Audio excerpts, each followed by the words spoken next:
What is going on, everybody? Zach Duarte from the Dynasty Rewind here, doing something that I've wanted to do for quite a bit of time here with the channel, and that is a rookie mock draft with landing spots from an actual NFL draft. And the reason that I'm a big fan of these is it's an exercise to see how opinions sway and change, ebb and flow with landing spots. And we won't have that information until the end of April.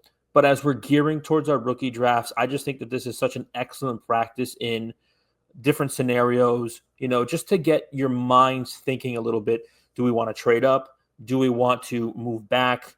What do tiers look like? So on and so forth. A lot of work went into this from behind the scenes. Caleb, great job. Thank you so much for all the production you did on this video. Of course, Bob, all those guys. It's a 7-round mock draft from Matt Miller of ESPN.com. You can check it out. Let's go ahead and take a look at our rookie mock draft that we did again with our Dynasty Rewind patrons just the other day. So obviously, first and foremost, we had Ashton Jeanty going 101 overall. Gets that a really good landing spot with the Chicago Bears. I think him landing with Chicago, on paper, it seems like everything there should fit. If I was talking to you a year from now and we were having the discussion that people are having around Marvin Harrison right now, where things didn't work out exactly as you wanted them to in that player's rookie season, would you be surprised, or would you say, hey, maybe sometimes we need to temper our expectations? Because look, right now it looks amazing, right? The Bears addressed their entire offensive line. It really seems like the piece they're missing on offense is an X factor somewhere on that offense, right? Roma Dunze could be that guy.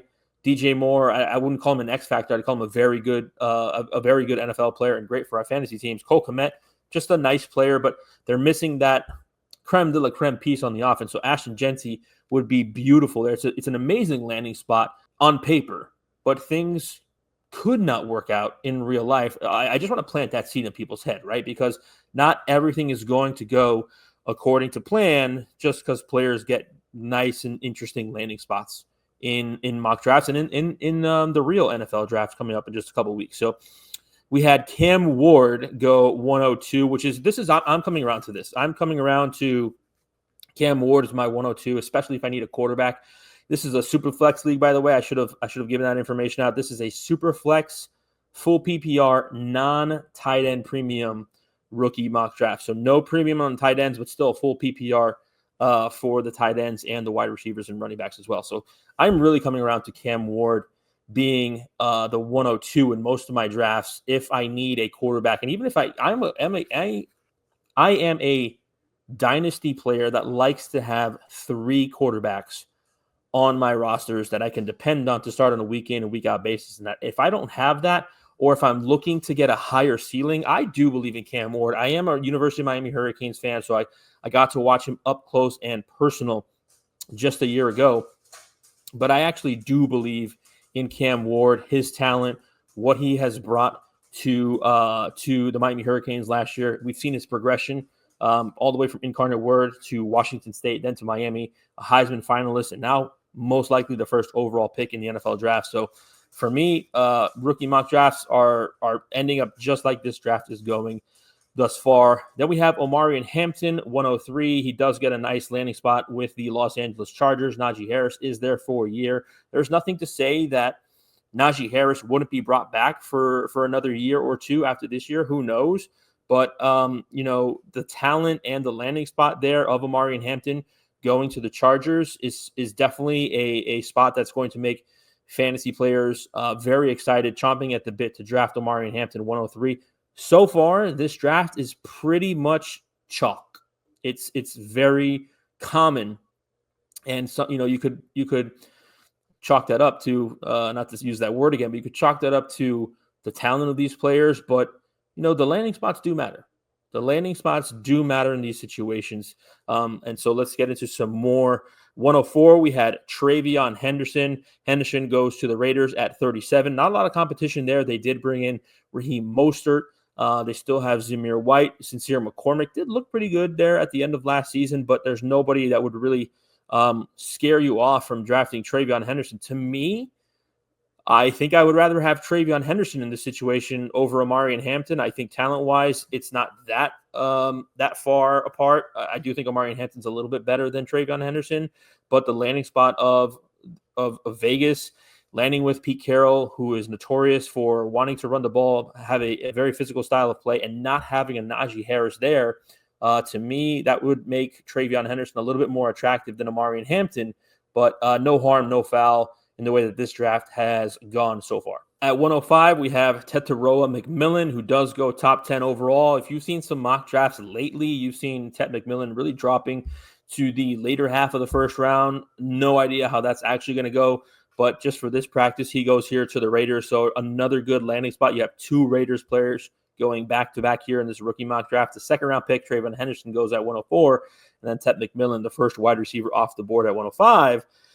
And then it gets interesting. Caleb, who I gave props for his work on the production side of this, he was drafting here at the 106. He went Shedeur Sanders, who does get a very nice landing spot here with the Giants. And I think, and I don't know what was going through Caleb's mind here, but Caleb is a very good Dynasty Fantasy Football player.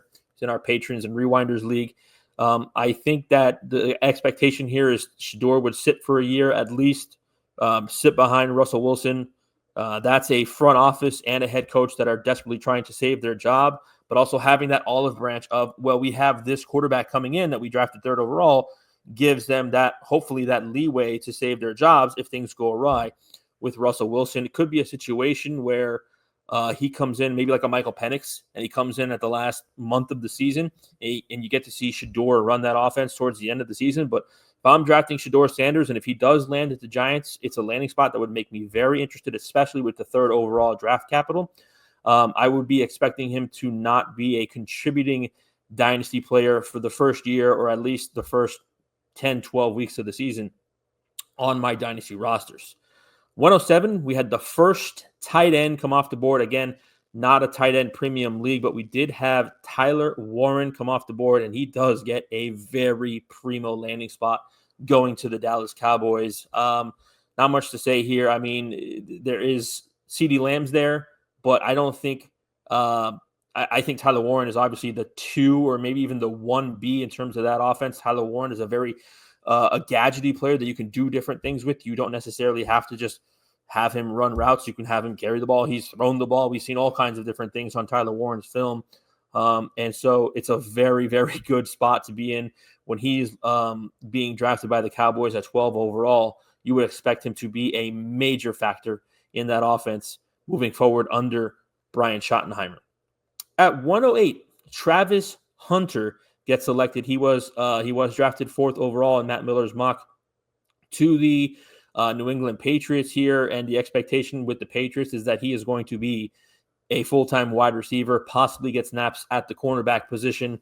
But I would be in on Travis Hunter if he lands to the Patriots, because I can see a full-time opportunity for him on the offensive side of the ball, and getting that value at the 1.8 is could be one of the best picks in this draft if he is operating as Drake May's de facto number 1 wide receiver, which I know Stephon Diggs is there, but he's 31 years old. He's coming off an ACL injury.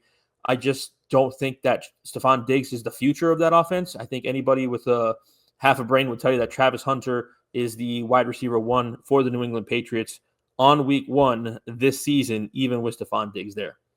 Then we have Quinshon Judkins getting drafted at the 109. Judkins, he landed at number 51 overall to the Denver Broncos. Obviously you see a lot of offenses doubling up here in this draft. The Broncos at 20, they get Luther Burden. Talk about him in just a second. And then Quinshon Judkins in the second round. Same thing with the Raiders as they double up with Travion Henderson and Tetaroa McMillan. Quinshon Judkins getting that landing spot to the Denver Broncos. And this is kind of where the draft you could possibly see a tier break here at the 109, which is these are the things that we're looking for in this exercise. Where do tiers start?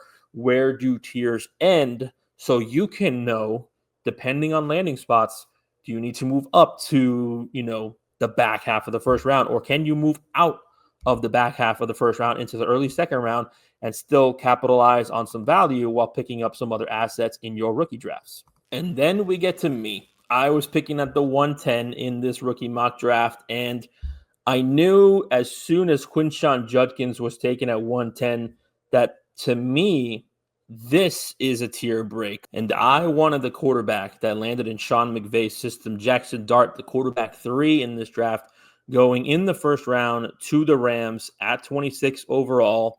The expectation fully there is he's not playing for a year, maybe 2, who knows. It's too early to decide that. But at the 110, I'm getting a quarterback that I'm not too worried about moving forward. I know I'm not getting any production this year, and that's okay.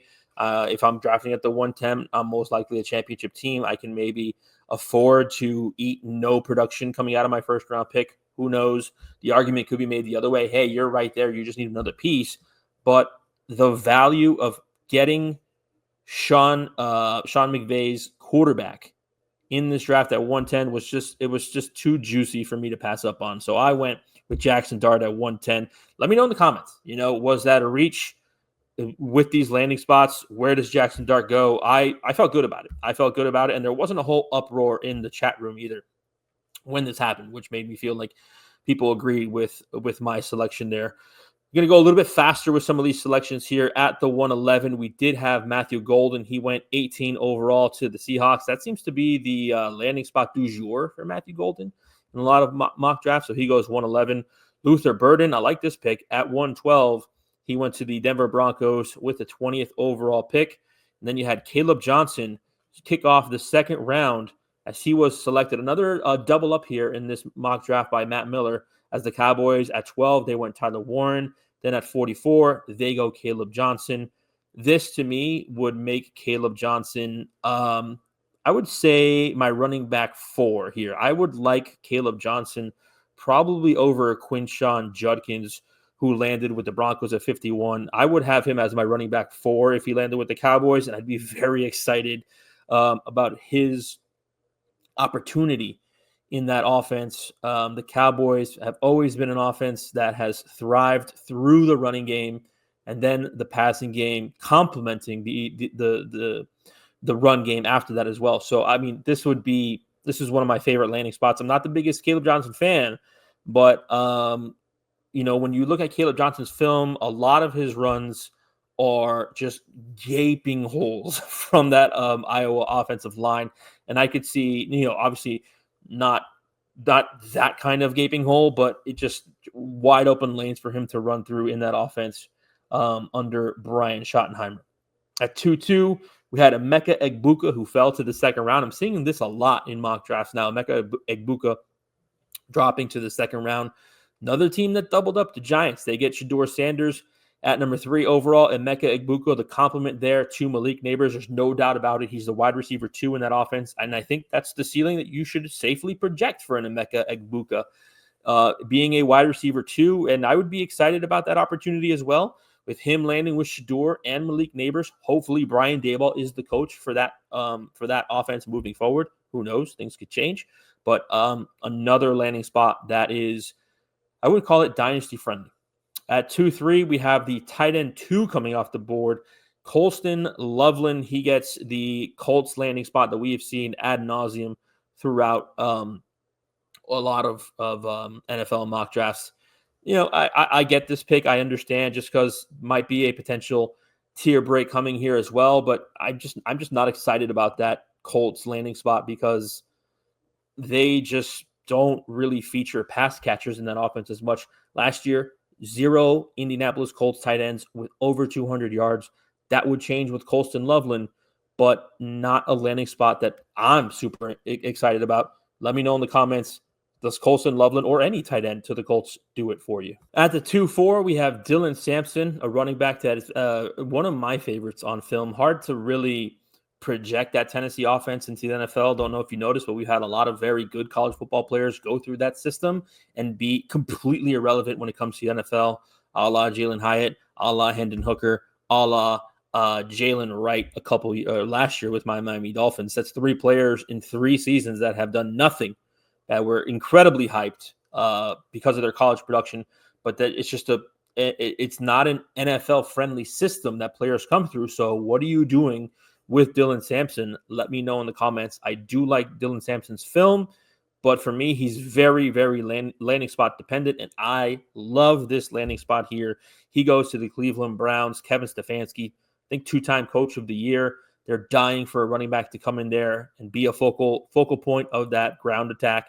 Jerome Ford's still there, not too worried about it. Dylan Sampson, I believe that's a one of the first picks in the third round. He goes to the Browns. I absolutely love that landing spot for Dylan Sampson. Don't care that he's a round 3 pick. I will be targeting Dylan Sampson in the mid to early second, early to mid second rounds in my rookie mock drafts. Jaden Higgins, he goes at the 2-5. Jaden Higgins lands with the Buffalo Bills at pick 62. No idea what the Bills are doing here. I think I'm one of the biggest Jaden Higgins fan. I love his tape. A lot of his film is hard to watch because the quarterback play is so sketchy. You can say the same thing about Jalen Noel. A lot of times the ball's coming at Higgins and Noel that shouldn't be thrown to him. He's not open. Hasn't had a chance to kind of break on his route yet. But Jaden Higgins, one of my favorite watches of the wide receivers this year. But the landing spot at Buffalo, it's a juicy one on paper, but we've seen this a lot with Kansas City Chiefs players where, Clyde Edwards-Helaire gets drafted there. Sky Moore, he gets drafted there, and it's not everything that it's made out to be. Now, I think that's a great fit, but what does that mean for Keon Coleman? What does it mean for Dalton Kincaid? What does it mean for, I don't think it affects Khalil Shakir as much. What about Josh Palmer, who they signed to a 3-year, almost $40 million deal? How does he fit into that offense? Not one of my favorite landing spots here. How do you feel about this? Let me know in the comments. Jaden Higgins to the Bills. I love the guy. I don't love the landing spot. Tyler Shuck. He gets drafted 2-6 in this rookie draft, and he goes 33rd overall, first pick in the second round to the Cleveland Browns. I love this landing spot. I love this value.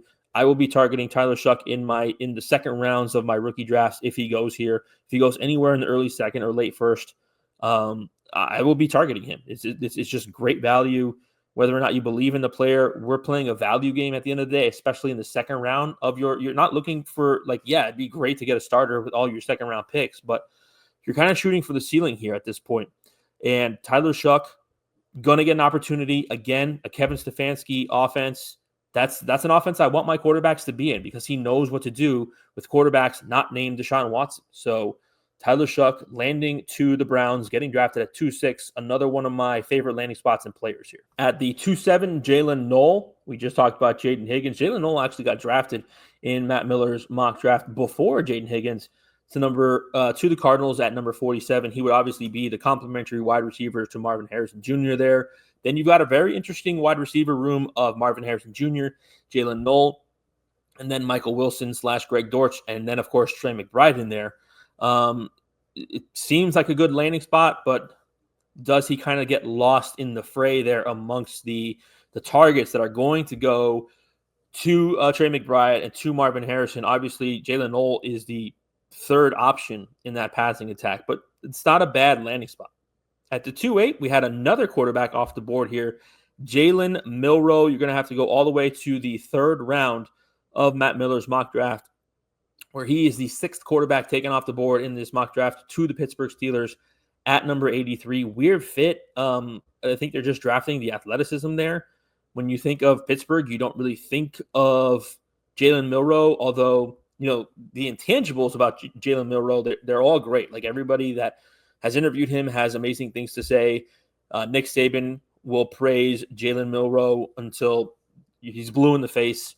But just like you think of Pittsburgh, you think of like the rough and tough, and Jalen Milroe is more of a flash and not a flash in the pan, but it's just a more flashy player. So it's a weird fit, but obviously another spot where they're drafting Jalen Milroe to not start at any point anytime soon. So if you like the landing spot, I don't particularly. You can draft him in the second, third round, potentially pick up on that value whenever he's named the starter because they're drafting Jalen Milroe to be the starter at some point, but probably not anytime in 2025. At the 2-9, a very interesting player. We have Cam Skattebo, who was drafted again to the Pittsburgh Steelers, this time in the fourth round.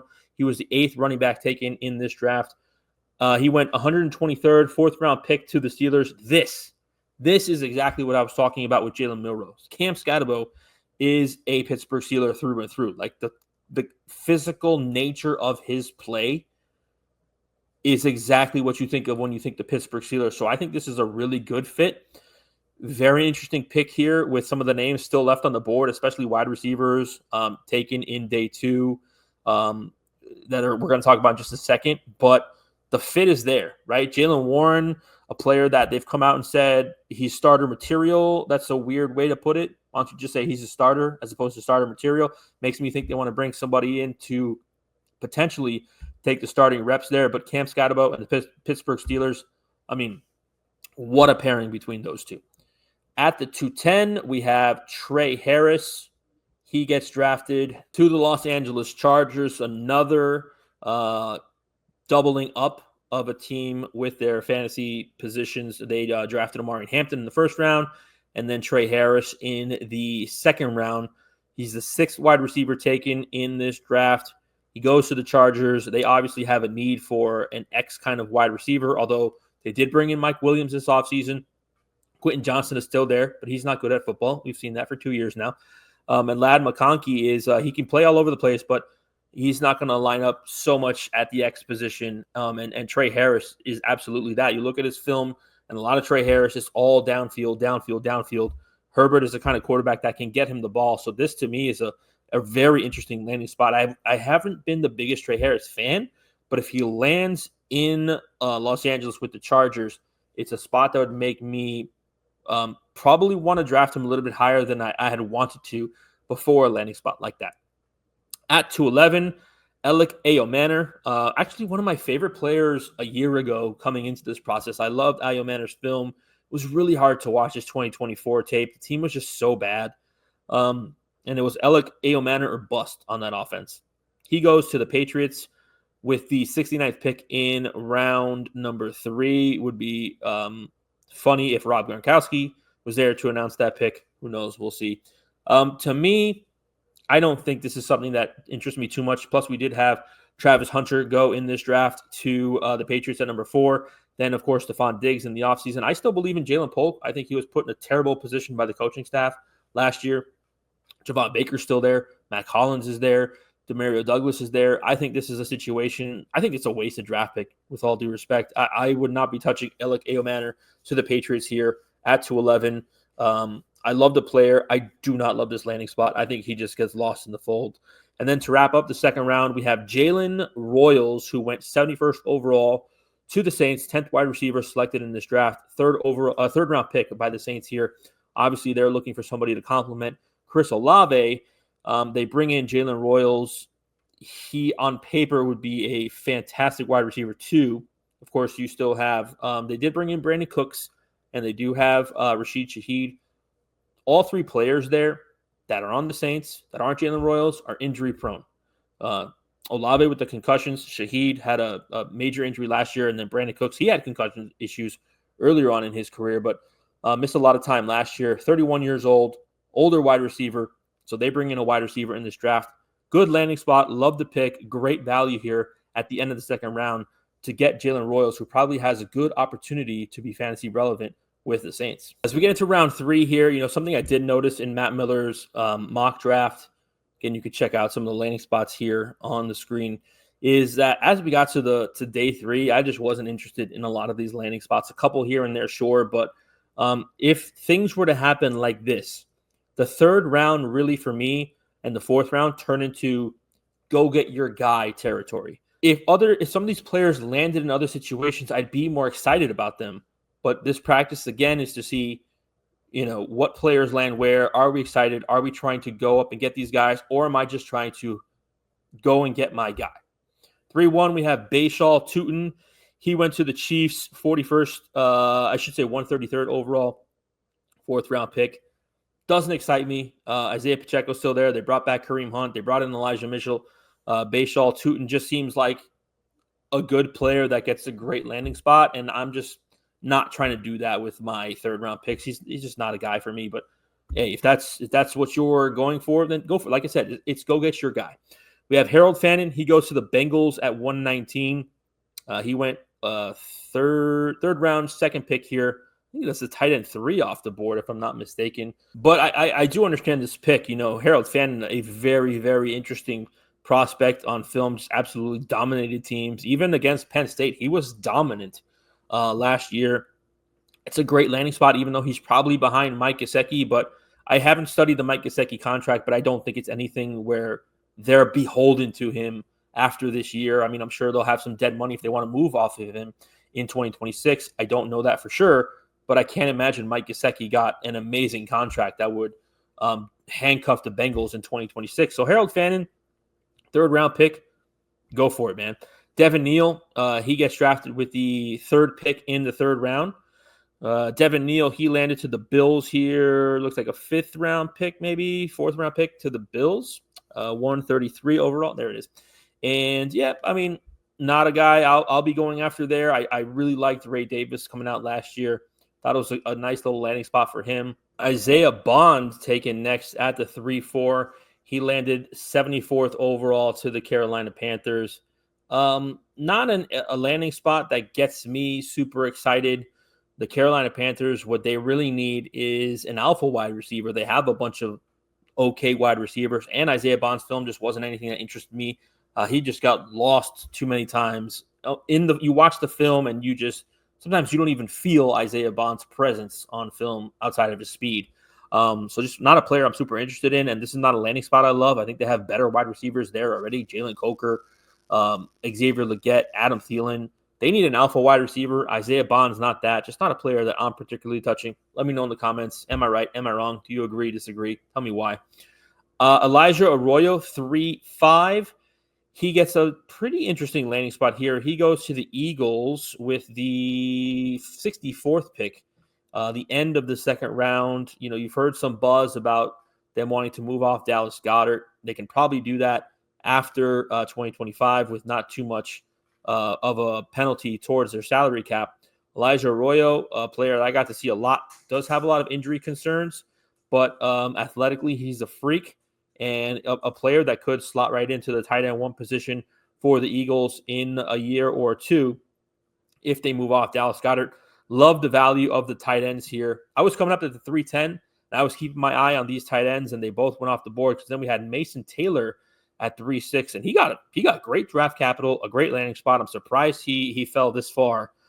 He went 36th overall to the Jacksonville Jaguars, who obviously moved off of Evan Ingram this offseason. Brenton Strange still there. Did pretty well last year with Mac Jones at quarterback. But this is a new general manager, a new head coach. They want to bring in their own players here, and that's why it's potentially a sell window for Brenton Strange. Who knows? Potentially a buy window for Brenton Strange. We don't know, but according to Matt Miller, it's Mason Taylor season in Jacksonville, and it's sell Brenton Strange season as well. Damian Martinez went off the board next, 3-7. Love this guy. I got to watch him a lot at UM. Wasn't a big fan of him actually at the beginning of the season. Then I got to see more and more and watch that film more and just realize how sometimes it's just not his fault that when he gets the ball, there's a cascade of defenders right in his face already. His 2023 film is just so impressive. His 2024 film, you can find some incredibly impressive runs. Unfortunately for me, the landing spot here of Martinez to the Panthers with the 163rd overall pick, I believe that's a fifth round pick. I just don't love it. I like the running backs that they have there already. Of course, Chuba Hubbard, they just gave him a contract extension. They brought in Jonathan Brooks last year. I'm not off the Jonathan Brooks train. I love Damian Martinez. I hate this landing spot. Probably not somebody I'm still targeting in the third round. If he's there with one of my picks in the fourth round, sure. Or if I have Chuba Hubbard and I want to get my handcuff, sure. But love the guy, hate the landing spot. Jack Besh, love the guy, love the landing spot. He goes to the Cowboys, 76th overall. Now, if you remember, in the first round, the Cowboys drafted Tyler Warren, I should say, and they get Jack Besh here in the third round. They went offense, as a matter of fact, in the first three picks in this draft because they went with Caleb Johnson in the second round. Jack Besh, I just love this. This is like all offense for the Cowboys here. I don't think that's going to happen. But in this mock draft, Jack Besh goes to the Cowboys at 76, third round pick. Love the landing spot. Love the player. He'll be third in that pecking order after Tyler Warren and CeeDee Lamb. Super physical player. Love this film. Try not to helmet scout with the TCU film, but, he was at LSU in 2021 and had more receiving yards, I think, than at that point Malik Neighbors and Brian Thomas Jr., who are both on that roster. I'm a huge Jack Bech fan. I love this landing spot. Jack Bech, one of my guys, I'd be targeting in the third round. I'd be trying to move up to get if this is a landing spot that he does get. Quinn Ewers, 3.9. At that point, we're just soaking up quarterback value. Quinn Ewers goes 40th overall to the Saints. If he goes to the Saints at 40th overall, that's a sign that the Saints believe in him to be their starting quarterback at some point in the future. This is not a third or fourth round pick. This is them saying, hey, we think at some point he can be our starter. It doesn't mean he will be. We've seen a lot of second round picks just kind of fall by the wayside when teams get them in the building and into those practice reps. But if he's being drafted at 40 here by Kellen Moore, who's taking over the Saints here, they're looking to hit on a quarterback and have that cheap rookie contract for the next 4 to 5 years because they're in salary cap hell. So I love the value. Not a big fan of the player, but it's a great landing spot in the third round. Why not? Me personally, this is one of my favorite picks of the entire draft. And I'm not going to tell you I'm a Kyle Williams fan. I just started paying more attention to him when that Chris Sims list came out of his favorite wide receivers, and Kyle Williams was number 2. But for the value, he lands in this draft in the 4th round with the Tennessee Titans. They are desperately looking for help at the wide receiver position. He is their first pick in the 4th round. They don't have a third round pick in this NFL draft. So he would slot in to be a wide receiver 2 or 3 for Cam Ward. I mean, I just absolutely love the value. I have started to watch some of his film. A very interesting player. He's got some film where he's burning Travis Hunter. So the film is really interesting. I don't have a final opinion on that yet. But a player that in the 3rd round, good landing spot, seems to have a lot of buzz around him. 310. Why not? Gunnar Helm. He goes 3-11 in this mock draft. He goes to the Jets, pick 110. Sure. Again, just one of these. Okay, for me, it's a decent player. Interesting landing spot with the Jets. Could be something there, but I think that's just such a run-heavy team going into next season. A defensive head coach with Justin Fields. I don't see them throwing the ball a lot. Who knows how Gunnar Helms slots into that offense, but end of the 3rd round. And then we got DJ Giddens, who lands with the Houston Texans, pick 166. I think that's a late 5th round pick. 16th running back off the board. Probably just a handcuff here. Not ever a running back that I see is getting starting opportunity or volume without injury to Joe Mixon. And, of course, Dameon Pierce, I think, is still there for another year. So, again, go get your guy. Go get your handcuffs here at the end of the 3rd round. You'll see a lot of guys in the 4th round. I think players trying to take advantage of good landing spots. Couple of still day 3 guys available here, but for the most part, again, this is just go get your guy territory. We'll just cover these real quickly. Trevor Etienne, he went for 1. He was selected by the Commanders in the 4th round, pick 128. Interesting pick. Definitely opportunity in that backfield for Etienne to come in. Brian Robinson and I believe Austin Eckler are both under contract for only 1 more season. So, and look, it's not like any of those 2 guys have complete stranglehold of that backfield. So very interesting pick there with Trevor Etienne. We had Ollie Gordon. He went to the Rams at 190. Much ado about nothing there, in my opinion. You've heard reports about the Rams trying to re-sign Kyren Williams. Told you so. Told you 2 years ago, Nate. You were wrong. And then, of course, Blake Corum is still there as well. Then we had Jaden Blue. He gets drafted 124 overall to the Packers. They drafted Marshawn Lynch last year. He was hampered by injuries and an appendicitis, apparently. And, of course, they have Josh Jacobs in that backfield as well. RJ Harvey, he went to the Niners with the 138th overall pick, 5th round pick. So, of course, just taking the San Francisco 49ers pick du jour. I will say I probably like RJ Harvey more than Isaiah Garendo. And I think RJ Harvey could absolutely be the RB2 there. So, interesting pick there. Trying to capitalize on some value, potential starter opportunity or injury opportunity with Christian McCaffrey, potentially going down to injury at some point again in the near future.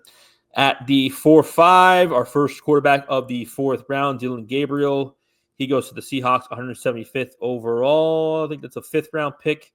Dylan Gabriel, I don't see a lot of opportunity there. Probably better than Sam Howell, I would say. From that area, by the way, the Pacific Northwest. At least he went to college last year in Oregon there. But I would say he's probably the backup to Sam Darnold in that offense. I think he's better than Sam Howell, the incumbent backup quarterback there. Torrey Horton, very interesting pick here because he did get day 2 capital in this mock draft. Torrey Horton goes to the Packers with pick number 87, still a day 3 pick. Packers desperate for a wide receiver 1. Torrey Horton, 2023 film is fantastic. 2024, not so much. A lot of injuries. So a potential value pick there by our very own Caleb, who, you look at his draft, Shador Sanders, Tyler Shuck, Mason Taylor, Torrey Horton, a lot of value in that draft. Just a great draft there by Caleb. Xavier Restrepo, my Miami Hurricane friend, really fell. He's really falling in a lot of these drafts. He goes to the Minnesota Vikings, pick 139. That's a early 5th round pick, if I'm not mistaken. Xavier Restrepo, probably somebody that 2-3 months ago is going in the second rounds of your mock drafts. And now, as you see, as the process has played out, Xavier Restrepo going 4th round in rookie drafts, day 3 in NFL drafts. Terrence Ferguson, a very, very interesting tight end prospect. Let me tell you, this landing spot is incredibly juicy. This value is fantastic. Another great pick here. Terrence Ferguson, a very NFL-ready tight end, can do it all, can block, can stretch the field, go down the middle of the field. Very good pick here with the value in the 4th round. He was tight end 5 off the board, going to the Texans at pick number 79, a day 2 pick, round 3. I love this value for Terrence Ferguson in the 4th round here. And then, of course, look at the next pick, Oronde Gadsden. He is not even selected in this mock draft by Matt Miller. We did let the participant know, and he said, yeah, I'm just trying to capitalize on the potential good prospect there. And, hey, have no problems with that. Then I'm up at the 410. I selected Savion Williams. Not a big Savion Williams fan, a very gadgety player. But you look at the landing spot, goes to the Jacksonville Jaguars, pick number 70, day 2 pick. There is a lot of opportunity in that offense. Right now, Parker Washington is the wide receiver 2 in that offense, if I'm not mistaken. So there is opportunity there. And it's Liam Cohen, a very innovative offensive play caller, at least last year. Savion Williams, kind of a little bit like Deebo Samuel, where you can move him all over the field. I'm not saying he's Deebo Samuel. I'm just saying he had those traits on his film. I think he had like 6 rushing touchdowns, 6 receiving touchdowns. Kind of a gadgety player. So very interesting pick. I was just jumping on the Savion Williams value there, not somebody I'm hyper targeting my rookie drafts. And then with the last 2 picks of this mock draft, we had 2 quarterbacks go. We had Riley Leonard go, which he was selected by the San Francisco 49ers in the 7th round. So just trying to take value there. And then, of course, we have Will Howard. He was selected by the Raiders in the 5th round, pick 143, 8th quarterback taken off the board. That's your 412. So that's your rookie mock drafts. Thanks to our patrons. Those you guys were fantastic for doing this for us. Just wanted to see how some of these landing spots are affected, or some of these rookie picks are affected by landing spots, which is really, again, just the purpose of this practice. I think it's something that I've really been wanting to do on this channel. I was excited for the opportunity to do it, but let us know in the comments below who was the most overdrafted player based on Matt Miller's mock draft. And by the way, check out Matt Miller's mock draft, ESPN.com. Who was the most overdrafted player? Was it me with Jackson Dart at 110? Who was the best value in the 4th round? And who just had the best overall rookie draft? Comment down below, smash the like button, let us know, subscribe, hit us up in the Discord, check out that pinned comment, and get your free week access to there. And hopefully we'll do this again. We'll see you guys next time here on the Dynasty Rewind.